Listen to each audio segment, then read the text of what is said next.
안녕하세요. 잡초농부입니다. 오늘은 귀농을 이제 꿈꾸고 계시는 이제 그런 분들께서 어떤 것을 농사 지어야 할지 그 품목 결정에 대해서 조금이나마 그 도움이 될 수 있을 만한 사이트 두 개를 소개해 드리고자 합니다. 하나는 농산물 유통 정보라고 해서요. 농산물의 가격이 어떻게 되는지를 보여주는 사이트가 있고요. 그리고 농업온이라고 해서 이제 농사를 짓게 되면은 어느 정도의 비용이 발생이 되고 어느 정도의 매출이 있고 실제 소득은 어느 정도 되는지 이런 것들을 보여주는 사이트가 있어요. 저는 먼저는 농산물 유통 정보부터 보여드릴게요. 제가 이거를 보여드린 이유는 농산물의 가격이 등락폭이 심한 게 있고 등락폭이 그닥 심하지 않은 게 있고 그리고 농산물 가격이 떨어지는 게 있고 오르는 게 있는데 그런 것들이 어떻게 해년마다 이루어지는지 그런 것들을 좀 보려고 합니다. 지금 보시면은 여기에는 도매 가격이 있고 소매 가격이 있는데 우리는 도매 가격, 농산물을 공판장에 이제 팔았을 때 그 가격을 봐야겠죠.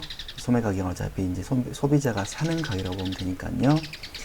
여기에도 잘 나와 있지만 제가 지금 보여드리고 싶은 거는 이제 연도별로 어떻게 가격들이 정해지는지를 한번 보려고 그래요. 지금 농산물 가격도 품목별로, 기간별로, 부류별로 나눠져 있는데 저는 한번 기간별로 가보겠습니다. 기간별에서 이제 연간 가격으로 체크를 해 보시고요. 가장 저희 나라는 쌀이 기본이니까 쌀이 먼저 나와 있네요. 자, 그 전에 먼저 보시면 이게 지역별로 나와 있긴 한데 지역은 일단 놔두고 식량 작물이 있고 채소류가 있고 특용 작물 있고 과일류가 있고 수산물이 있습니다. 일단 식량 작물의 가장 대표적인 쌀을 전체적인 쌀 통틀어서 한번 봐볼게요. 조회하기를 누르시면 이렇게 밑에 16년도에 얼마인지 연도별로 가격이 나와 있고요.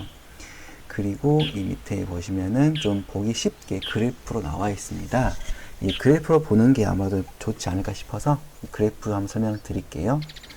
지금 검은 선이 평균 가격이고 이 파란 선이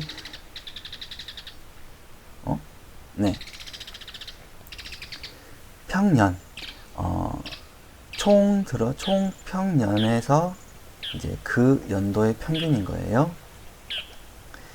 2020년도에 쌀값이 많이 올랐네요. 제가 잘은 모르지만 이렇게 오르게 된 이유가 우리 정부에서 이제 쌀값 안정 정책 이런 식으로 이제 수급 정책을 내놨어요. 그래서 쌀보다는 이제 쌀 외의 작물을 좀 재배하게끔 약간 유도를 했습니다. 그래서 쌀 재배가 약간 줄었어요. 그래서 쌀 가격이 좀 오를 수 있게 됐고요. 근데 이것도 이제 계속 가지는 않을 거예요. 왜냐하면 대부분 이제 농촌에서는 쌀 농사를 지으려고 좀 많이 하거든요. 이유는 농사 짓기에 가장 편합니다. 나에게 땅과 장비가 있다면 가장 농사 짓기 편한 게 쌀이어서 계속 쌀로 또 넘어가긴 할 거예요. 근데 하지만 현재로서는 이렇다. 쌀 농사를 지으면 이렇게 가격 변동이 있다는 걸 좀 보셨으면 하고요. 이번에는 이제 채소를 한번 봐보겠습니다. 채소 중에서 가장 대표적인 게 배추네요. 배추를 한번 조회 한번 해볼게요. 배추 같은 경우는 보다시피 평균은 전체적으로 좀 오른 편입니다. 그런데 올해 가격이 뚝 떨어졌네요. 이거는 꼭 유심히 보셔야 할 것 같아요. 이런 식으로 등락폭이 심한 것들은 이제 막 귀농하셨다면은 내가 이제 투자를 열심히 했는데 재미를 보지 못해서 이제 많이 안 좋은 그 경우가 될 수도 있겠지만 농사 지으려면은 농사는 거의 1년 단위로 측정이 되다 보니까 처음 몇 년간은 좀 안정적인 걸로 좀 이제 안정하게 가야지만 될 것 같아요. 그렇게 이렇게 변동이 심한 것들은 타격이 심할 겁니다. 이번에는 양배추 한번 봐보겠습니다. 여기서 중요한 게 지금 등급 있죠. 등급이 상품이 있고 중품이 있는데 상품은 보지 마세요. 중품을 보세요. 이유는 이제 막 귀농하셨다면 절대 상품을 만들기는 좀 많이 힘들기 때문에 중품도 만들기 힘들 거예요. 그래서 지금 다시 양배추의 중품이 이제 연도별로 가격이 어떻게 측정되는지. 양배추는 가격이 많이 올랐네요. 제가 이거는 이유를 모르겠어요. 근데 이게 가격이 오른다는 것은 대부분이 그 재배 농가가 많이 줄었다고 보시면 돼요. 지금 보니까 이때 가격이 너무 떨어져서 재배하시는 분이 다른 걸로 좀 갈아타지 않았을까 싶어요. 이번에는 시금치 보겠습니다. 자, 시금치도 보면은 가격 변동이 심하게 오르락 내리락 하는 게 볼 수 있어요. 이것도 좀 비추라고 보시면 될 것 같습니다. 그러면 도대체 뭘 제가 잘 모르겠죠. 저도 잘 모르겠어요. 자, 이번엔 그러면은 식량장불에 콩 한번 가보겠습니다.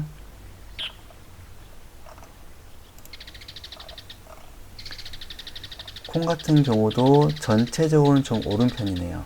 콩이 재배하기 좀 까다로운 편이거든요. 이게 날씨에 따라서 너무 변동이 심해요. 작년 같은 경우 구름이 많이 끼고 비가 많이 와서 이파리만 무성했지 콩 열매가 맺히질 않았어요. 그리고 평균적으로는 고란이라든가 멧돼지 이런 것들이 콩을 많이 막 먹어버리고 파버리고 하니까 콩 농사가 그렇게 쉽지는 않은 걸로 알고 있습니다. 이런 식으로 어떤 작물을 내가 선택할지는 여기에서 가격 변동 사항 같은 거를 확인하면서 조금 그나마 안정적인 것을 선택하시라고 이 사이트를 소개해 드렸고요. 이번에는 농업온이라는 사이트를 한번 소개해 보겠습니다.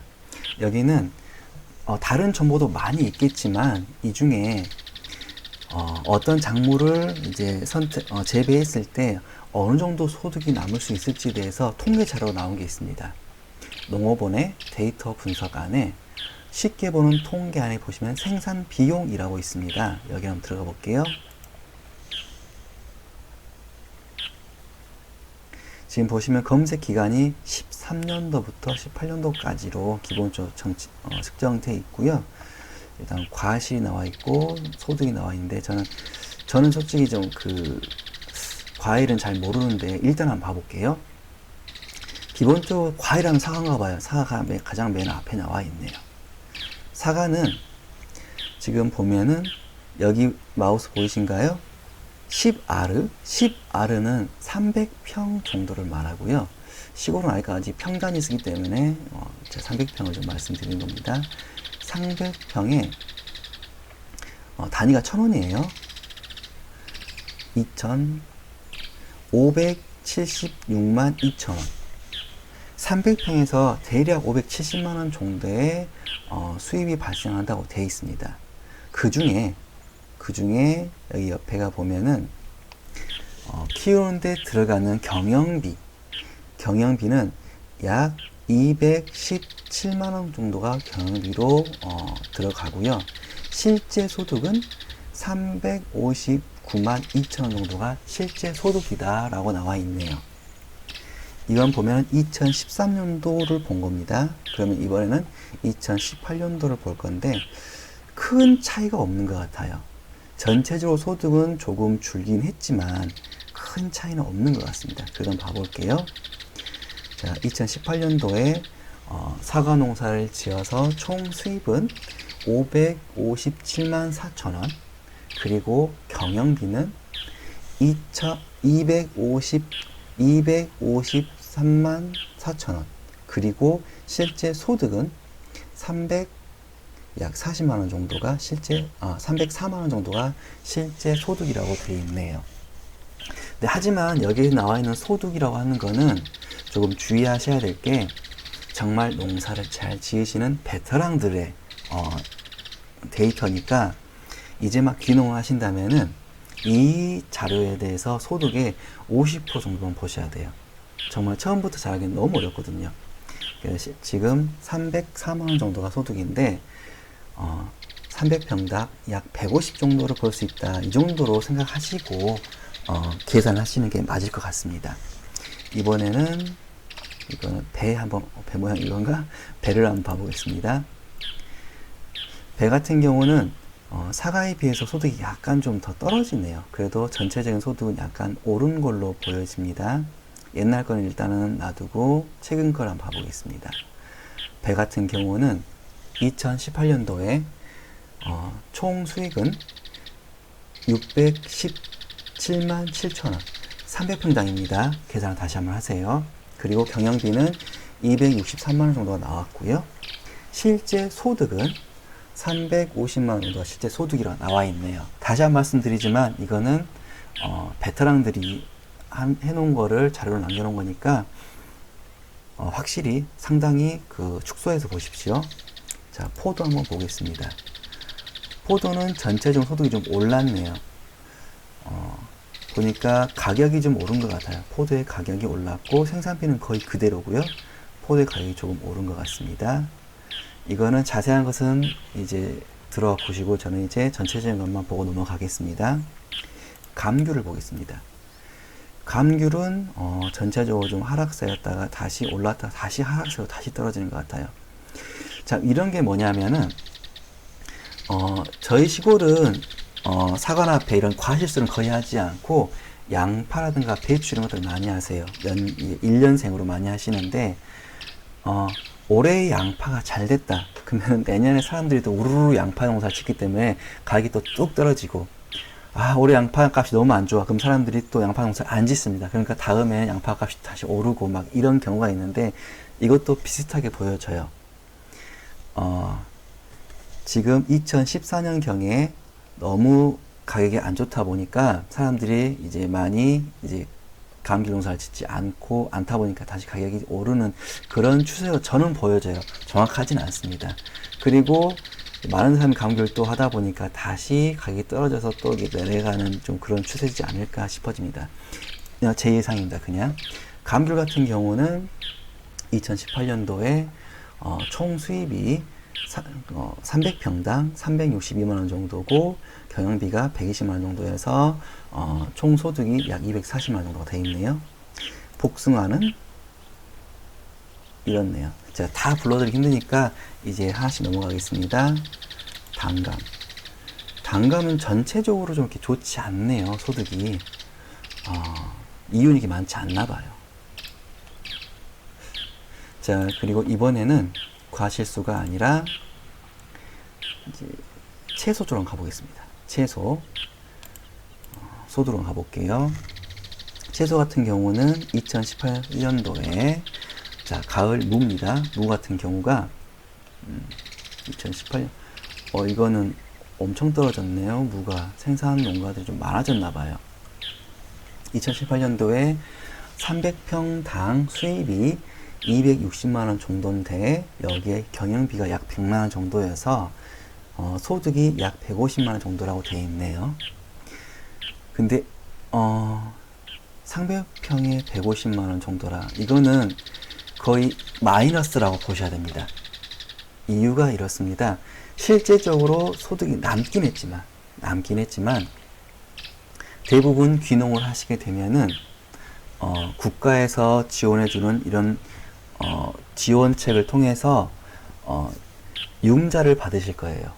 아마도 빚을 이용해서 농사를 지으실 건데 이제 약 3년에서 5년간은 이자만 갚다가 5년 뒤 또는 10년 뒤부터는 원금 상환을 하실 텐데 그 이자나 원금을 갖고 나면은 남는 게 전혀 없고 오히려 갚을 돈이 없는 경우라고 보시면 돼요. 이런 경우는 300평에 150만 원인데 3,000평이다. 그러면 1,500만 원이에요. 3,000평 땅값을 생각하시고 거기에 들어가는 이런 걸 생각하시면 마이너스라고 보셔야 될 것 같아요. 이거는 전 정확하지 않지만 제 견해에 그렇습니다. 가을 배추 한번 봐보겠습니다. 이것도 거의 마이너스라고 봐야 될 것 같아요. 평당 160만 원. 근데 아까도 말했지만 정말 베테랑 농부가 300평당 약 160만 원 소득을 얻는다는 거는 이제 막 귀농하셨다면 300평당 100만 원 소득도 얻기 힘드실 거고, 그러면은 3,000평을 지으셨다. 그러면 1,000만 원이에요. 그러면 생활비도 안 나오는 거죠? 아, 힘들다. 자, 고추 한번 봐보겠습니다. 고추. 그나마 고추 같은 경우는 이렇게 좀 크게 변동이 없습니다. 근데 이유는 제 개인적인 생각에는 고추 농사가 굉장히 힘든 편입니다. 그래서 그러지 않나 싶어요. 이제 무나 배추 같은 경우는 한번 심어 놓고 몇 차례 그 잡초 제거 또는 이제 약을 통해서 관리를 해주고, 그리고 이제 바로 이제 인력을 통해서 이제 수확인데, 고추 같은 경우는 심고 나서 지읒대 박아줘야 되고, 묶어줘야 되고, 또 그거 가을에 몇 차례를 통해서 계속 따줘야 되고, 훨씬 그 일손이 많이 들어가는 그런 작물이다 보니까 사람들이 힘들어해요. 그래서 이렇게 좀 사람들이 많이 접근하지 않아서 가격이 좋지 않나 싶어요. 한번 봐보겠습니다. 2018년도에 고추 같은 경우 300평당 총 수입이 534만원 정도, 그 중에 경영비가 약 120만원 정도, 그래서 약 400만원 정도의 300평당 약 400만원 정도의 소득이 있네요. 그러면 3,000평을 했다. 그럼 4천만원 정도가 되겠네요. 생활비 괜찮게 나오는 편인 것 같아요. 근데 이제 이자를 갚아야 되고 원금 상환을 하게 된다면은 계산 한번 해보세요. 이거는 직접 계산해 보셔야 할 것 같습니다.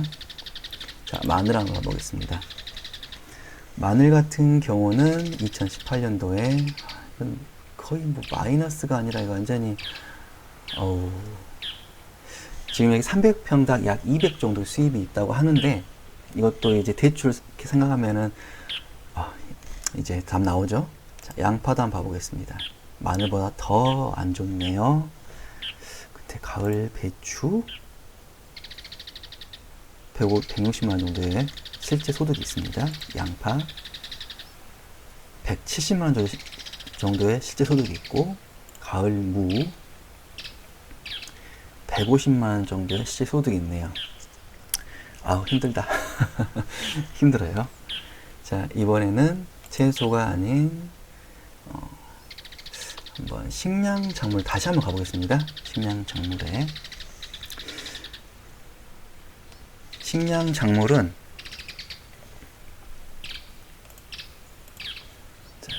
쌀 대표적으로, 식량은 300평당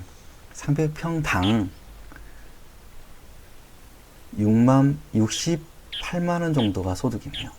근데 쌀은 근데 그나마 접근할 만해요. 왜냐하면 내가 면적만 된다면, 쌀은 굉장히 큰 면적도 재배할 수가 있거든요. 혼자서 기계를 이용한다면. 하지만 밭작물은 면적이 늘어나면은 그만큼의 인건비가 비율대로 늘어나요. 그래서 소득을 창출하기 힘든데, 쌀은 내가 면적이 늘어나더라도 그 인건비가 그렇게 많이 들어가지 않아요. 그 대신 쌀 같은 경우는 최초의 면적을 많이 잡기가 힘들어요. 장비도 많이 필요하고요. 장비만 해서 트랙터 같은 거, 뭐 지게차 같은 거 다 보유를 해야 되는데, 이런 장비를 어느 정도 내가 쓸 만큼 보유한다면은 다 1억 5천 정도가 들어가고요. 장비는 이제 땅 같은 경우는 자기 땅은 적어도 1만 평 정도 있어야 되고요. 그리고 임대한 땅이 약 3만 평 정도 있어야지만 연 수익으로 약 5천 정도 낼 수 있다. 그냥 이렇게 간단히 생각하시면 될 것 같아요. 이게 쌀이 안정적이긴 하지만 최초 투자비가 많이 들어간다. 그리고 이제 채소류는 등락폭이 심하고 좀 위험하긴 하지만 최초 투자비는 그렇게 많이 들어가지 않는다. 좀 이렇게 좀 생각하시면 될 것 같고요. 이번에는 보시면은 생산과 소비, 재배 면적 여러 가지 있는데, 그냥 일단 한번 들어가 볼게요. 재배 면적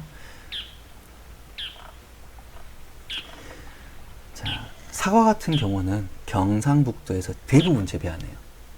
그리고 충청부터 경상남도 여러 가지가 있는데, 사과를 재배할 거라면은 경상북도로 한번 가시는 게 가장 좋을 것 같아요. 왜냐하면은 집적이 이런 거 좀 맞지 않지만 가장 많이 생산하는 곳이 그 뭐라 그러죠? 유통해주는 업자들도 찾아오기 편하고 유통하기 편하다고 생각하시면 될 것 같아요. 배, 전라남도죠. 나주. 사과하면 나주니까요. 근데 사과란다. 배하면 나주니까요.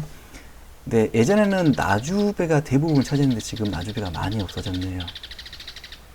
포도 같은 경우는 경상북도가 포도를 또 많이 하는구나. 이런 것들, 감귤, 제주도가 99.9%네요. 복숭아, 경상북도가 이런 과실을 많이 하네요. 저도 오늘 이거 보고 처음 알았어요. 단감, 경상남도에서 많이 하네요. 그 다음 전라남도고요. 자, 이런 것들을 보실 수가 있으시고요. 그리고 농가 소득 한번 들어가 볼게요. 간단하네요. 말 그대로 면적이 넓으니까 소득이 많다. 이거는 그냥 당연한 말이겠죠? 예, 당연한 말인 것 같아요. 근데 내 면적 대비 이 정도 소득, 평균적으로 내 면적 이 정도다 그러면 이 정도 소득이 될 수 있다 정도까지는 좀 이제 알아야 될 것 같아요. 그리고 온라인 구매. 자, 여기 보면은 굉장히 많은 데이터들이 있고 많이 도움받을 게 많이 있지만 이거를 다 설명드리기 너무 힘드니까 제가 농어본 같은 경우 여기를 잠깐 여기까지 하고 농산물 유통 정보로 잠깐 다시 한번 넘어갈게요. 여길 들어온 이유가 여기 보시면은 식재료 아카이브라고 있습니다. 아카이브 뜻을 대충 조회해 보니까 이게 보존할 만한 것들 막 이런 식의 뜻이더라고요. 여기 보시면은 품목 찾기에 들어가시면 제 보기에는 여기 나와 있는 게 이런 작물만큼은 이런 제가 이걸 보여드리는 게 간단히 말씀드리자면은 한때 블루베리라는 게 굉장히 히트치는 그 작물이었어요. 근데 어느 순간 블루베리라는 작물이 완전히 그 하락세였거든요. 이유가 너무 많은 농가들이 재배를 해버리니까 가격이 너무 떨어져 버려가지고 막 난리 났었어요, 한번. 하지만 여기 있는 작물만큼은 식량 작물이기도 하고 이제 베스트셀러가 아니라 스테디셀러 그러죠. 이제 꾸준히 사람들이 찾는 작물이니까 꾸준한 작물 이렇게 생각하시면 될 것 같아요. 당연히 쌀은 가장 필요한 꾸준한 작물이고요. 채소류에는 이런 것들은 꾸준하게 소비가 될 거니까 거의 가격적인 안정이 아니라 블루베리처럼 갑자기 막 치고 떨어지고 막 그럴 일은 없는 작물이다 보시면 될 것 같고요. 특용 작물에는 이런 것들이 그나마 가장 안정적으로 꾸준히 갈 수 있는 작물이다 라는 거. 과일이야 뭐 안 봐도 거의 알 수 있겠죠. 자, 그러니까 그 작목을 선택하실 때 안정적으로 갈 거냐 아니면 내가 좀 약간 도박 형식으로 갈 거냐 이런 걸 볼 때 여기를 좀 참고하시라는 거 하고요. 그리고 이번엔 친환경 농산물 유통 정보라는 데 한번 가보겠습니다.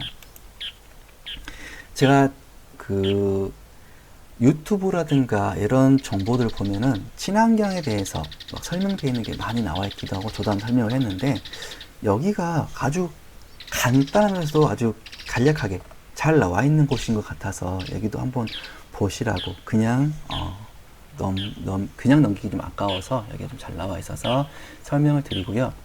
여기 보시면은 유기가 있고 무농약이 있습니다. 이제 무농약이라고 하면은 약간의 화학 비료를 이용을 해요. 농약만 쓰지 않는 거예요. 약간의 화학 비료라고 하는 것도 우리가 그 일반적인 농산물이라고 하면은 그 비료도 뿌리고 이제 농약도 하고 하는 그런 관행농 있잖아요. 그런 관행농에서 사용하는 화학 비료 양의 약 3분의 1까지만 허용하는 걸로 알고 있어요. 유기는 다들 알다시피 화학 비료는 화학 농약은 아예 안 쓰고 화학 비료도 아예 안 쓰는 거잖아요. 네, 거기까지 알고 있죠. 근데 내가 유기농 할 거야 한다고 해서 유기농 바를 수 있는 게 아니에요. 처음에는 무농약으로 시작하셔야 됩니다. 그리고 나서 국가 정책이에요. 자, 그 땅에서 예전에 농약을 해서 쓰던 땅이에요. 그런 경우는 땅 속에 잔류 농약이 남아있다고 생각하는 거예요. 그래서 처음부터 유기를 주진 않습니다. 무농약으로 약 3년 하고 그리고 나서야 유기로 전환할 수 있는 전환기라고 그래요. 그래서 약 5년 뒤에 유기로 이제 바꿔주는데 당연히 이제 그 흙을 채취하기도 하고 농작물을 채취해서 여기에서 농약 성분이나 이런 것이 검출되지 않아야지만 무농약으로 시작할 수가 있고요. 그리고 약 5년 뒤에 농작물이나 흙에서 이제 아예 검출이 안 돼야지만 유기로 전환될 수 있다는 거. 그냥 이 페이지가 잘 나와 있어서 좀 참고하시라고 여기까지 좀 소개를 했습니다. 이런 농업에 관련된 사이트가 굉장히 많아요. 지금 그 중에 딱 두 가지만 설명을 좀 드려봤고요. 이런 사이트들이 여러분들이 귀농을 할 때 농작물을 선택하는 기준에 대해서 약간이나마 도움이 됐으면 하는 마음에 소개를 해드렸습니다. 그러면은 오늘 이만 마치도록 하겠습니다. 오늘도 시청해주셔서 감사합니다.